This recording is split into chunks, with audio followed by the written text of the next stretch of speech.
heard of or never seen a porcelain plaque painted by Robert Pongadog.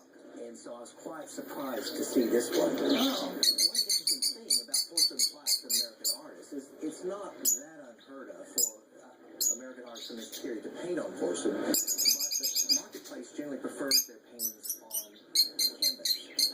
Now, I did some calling around to people who are kind of experts on this artist, and I found someone who actually had heard of and seen a couple of these porcelain plaques, and they were all buffalo.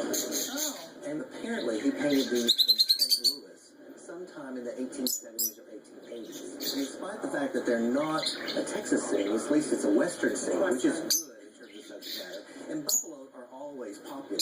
We've got some canine animals here that are kind of menacing the buffalo. Yeah. It's an interesting subject matter. My guess is, in talking with different people, that a retail price in a gallery specializing in Texas art or Western art, it would fall somewhere between $12,000 and $15,000 for